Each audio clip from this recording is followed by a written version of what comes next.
سر سب سے پہلے آپ سے جاننا چاہوں گی کہ پاکستان اور قطر کے بھرپور کردار کی وجہ سے جو مذاکرات ممکن ہوئے ہیں، دنیا اب پاکستان کے کردار کو یا پاکستان کے مقام کو کہاں پر دیکھ رہی ہے؟ یہ بہت اچھے طریقے سے دیکھ رہی ہے. ظاہر ہے کہ جب کوئی اچھی بات ہوتی ہے تو دنیا میں اس کی پذیرائی تو ہوگی. تو اب یہ ہے کہ اب دیکھنا یہ ہے کہ یہ سلسلہ آگے کی طرف جائے گا، یہ دیکھنا ہے. اب تک تو ٹھیک چل رہا ہے، اگرچہ ہکپ ہو رہے ہیں. آپ نے دیکھا ہوگا کہ لاسٹ منٹ پہ اسرائیل جو ہے وہ اسپوائلر کا اپنا رول ادا کرتا جا رہا ہے. ٹرمپ جو ہے وہ بذات خود ایک بہت ہی انپریڈکٹیبل شخصیت ہے اور وہ بھی کڑیاں دیتا ہے ایران کو. لیکن لیٹس ہوپ کہ جو سلسلہ شروع ہوا ہے تو اس وقت ہمیں توجہ دینی چاہیے اس کے نتائج پر. اس میں یہ نہیں کیونکہ ہم نے آگے ثالثی میں ان کو بٹھا دیا ہے. اب جو باتیں وہ دونوں پارٹیوں نے آپس میں طے کرنی ہے، اس میں ہم نے بھی اتنا بڑا کوئی کردار ادا کرنا. تو let's hope for the best, یہی کہہ سکتے ہیں.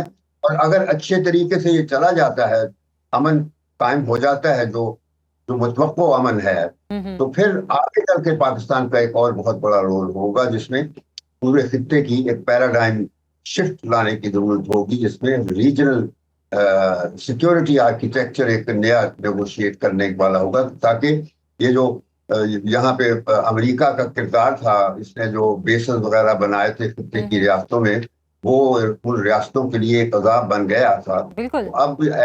اب ایسا ہے کہ خطے کے ممالک بذات خود ایک کلیکٹیو سیکیورٹی اپنی سنبھالیں گے، بالکل اسی طرح. لیکن شمشاد صاحب پھر اس چیز میں کتنا وقت لگے گا؟ کیونکہ ظاہر ہے نہ تو امریکہ فوری طور پر نکلے گا اور نہ وہ ممالک فوری طور پر چاہیں گے کہ امریکہ ان کے ملکوں سے جو اپنی بیسز ہے اس کو ہٹائے، کیونکہ امریکہ کے ساتھ جو ان کے سیکیورٹی معاہدات ہیں ظاہر سی بات ہے وہ ایک دم سے تو نہیں چاہیں گے.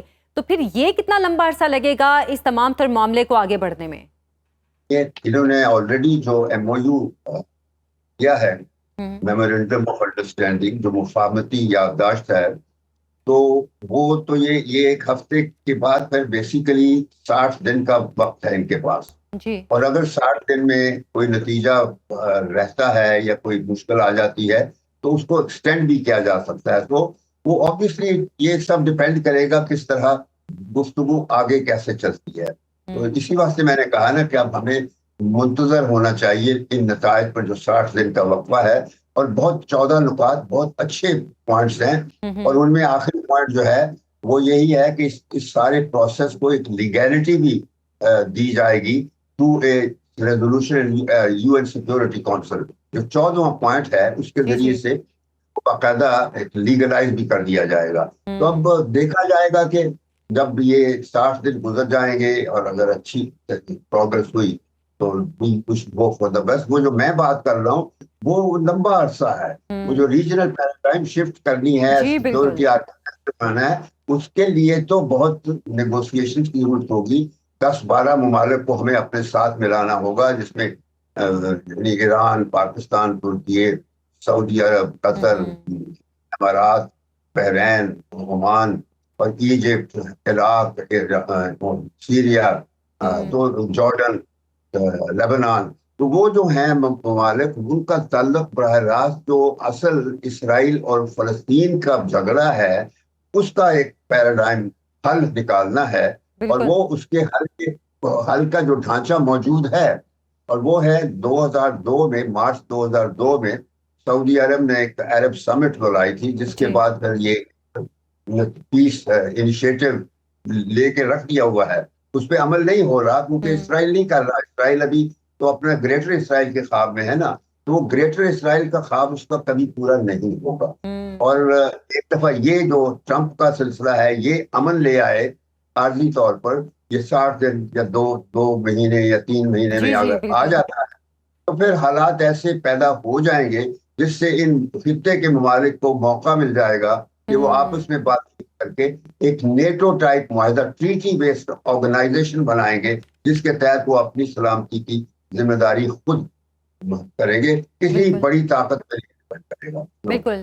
اچھا شمشاد صاحب، جے ڈی وینس کے مطابق جوہری مسئلے پر اور لبنان جنگ بندی کے استحکام پر بات ہوگی، لیکن ایرانی وفد میں بینک حکام اور آئل فیلڈ ایکسپرٹس کی موجودگی بتا رہی ہے کہ ایران معاشی مسائل کے حل اور اعتماد سازی کے لیے جو اس کے منجمد اثاثے ہیں ان کی بحالی اور آئل ایکسپورٹ پر پابندی کا خاتمہ چاہتا ہے.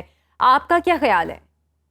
وہ اس جو ایم او یو کی پروویژنز ہیں وہ ان کے مطابق ہے, اس کے مطابق انہوں نے طے کرنا ہے, کیونکہ ابھی آج کل میں جو بات چیت ہو رہی ہے اس کے بعد پھر وہ ٹیکنیشینز بات کریں گے, ٹیکنیکل لیول پہ بات ہوگی جس میں یہ سارے چھوٹی چھوٹی چیزیں ہیں, اس میں نیوکلیئر ایشو پہ بھی بات چیت ہوگی اور ہرمز کے جو مختلف اسپیکٹس ہیں ان پہ بات ہوگی, اور یہ جو سینکشنز کی بات ہے, ایران کے جو مطالبات ہیں ان پہ جو اس کو ریپریشن وغیرہ ملنے ہیں, تو وہ ڈیٹیلز جو ہیں وہ ٹیکنیکل لیول پہ بات ہوگی. ابھی یہ جو فی الحال تو یہ کسی طریقے سے یہ جو اصل ایم او یو ہے اس کے فالو اپ کے لیے بات ہوگی. اچھا, اور ابھی جو ایران ظاہر سے بات ہے وہ اپنے سے پابندیاں بھی ہٹوانا چاہتا ہے اور وہ چاہتا ہے کہ باقی ملکوں کے ساتھ اس کے تجارتی معاملات بھی آگے بڑھیں. ایران کو کتنا وقت لگے گا اگر تو یہ پیس ڈیل جو چل رہی ہے یہ پرامن طریقے سے چلتی ہے, یہ معاملہ چلتا ہے, تو ایران کو کتنا وقت لگے گا دنیا کے ساتھ اپنے تعلقات بحال کرنے میں یا دنیا کو ایران پر ٹرسٹ کرنے میں؟ دیکھیں, اس قسم کے معاملات میں کبھی بھی وقت کو ڈیلیمیٹ نہیں کیا جا سکتا کتنا وقت لگے گا. یہ ڈپینڈ کرے گا کہ کس ماحول میں گفتگو ہو رہی ہے, بالکل, اور امریکہ کی جانب سے کچھ اسپوائلر جو ہیں وہ کتنی مشکلات پیش کر رہے ہیں, ایران کی جانب سے آبویسلی ایران کے اپنے مسائل ہیں, تو یہ اس پہ کوئی پیشین گوئی نہیں کی جا سکتی, بس امید ہی کر سکتے ہیں, اچھی امید, بہرحال امید کر سکتے ہیں. اچھا, عرب دنیا ایران کے معاملے پر شمشاد صاحب آپ کے خیال میں اب کیا پالیسی اب بنا سکتی ہے؟ کیونکہ جیسے میں پہلے بات کر رہی تھی کہ اب دنیا کو ایران پر ٹرسٹ کرنے میں کتنا ٹائم لگے گا, لیکن ایک طرف عرب دنیا بھی ہے. آپ کے خیال میں اب جو عرب ملک ہیں وہ ایران کو آئسولیٹ کرنے کی بجائے سیاست میں اس کے مثبت کردار کے حوالے سے یا اکانومی میں اس کے کردار کے حوالے سے ایکسیپٹ کریں گے اس کو؟ دیکھیے, ایران کو تو کوئی مسئلہ نہیں, ایران کو تو پوری دنیا ٹرسٹ کرنے کا مسئلہ جو ہے وہ ڈونلڈ ٹرمپ کا ہے. جی بالکل, اس کو ٹرسٹ نہیں کیا جا سکتا. وہ کیسا کچھ ہے, کرتا کچھ ہے, گھڑی میں وہ امن کی بات کرتا ہے, گھڑی میں وہ کہتا ہے میں بمباری کر دوں گا. تو مقصد یہ ہے کہ اصل مشکلات جو ہیں وہ ایران کی طرف سے نہیں ہیں, اصل مشکلات ڈونلڈ ٹرمپ کی طرف سے ہیں یا ڈونلڈ ٹرمپ کا جو ساتھی ہے نیتنیاہو اس کی جانب سے.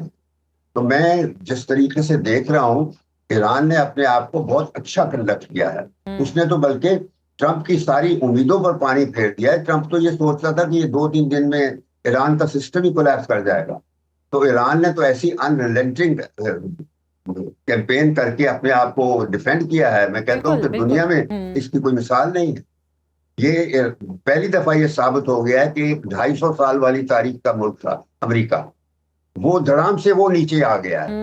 اور ایران جو 6000 سال پرانی سیویلائزیشنل ریاست ہے اور آج تک اس نے کہیں شکست نہیں پائی, تو وہ دیکھ لیجئے کیسے ڈٹا ہوا ہے, اور وہ اپنی جگہ بنائے گا بھی. دنیا میں تو جگہ بنی ہوئی ہے اس کی.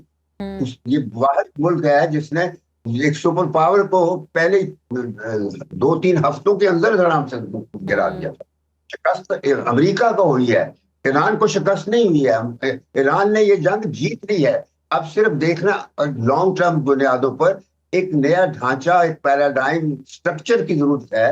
اس کے لیے یہ ڈائیلاگ ہو رہا ہے تاکہ جو واقعات ہیں آئندہ آنے والے ان کو کسی طریقے سے پرامن طریقے سے حل کیا جائے, اور وہ امن کے ذریعے سے حل ہوگا, جنگ سے نہیں کوئی نتیجہ نکلے گا. یہ اچھا قدم ہے. پاکستان نے بہت اچھا رول ادا کیا ہے, اور اب امید ہمیں یہ کرنی چاہیے کہ یہ اس کا نتیجہ اچھا نہیں.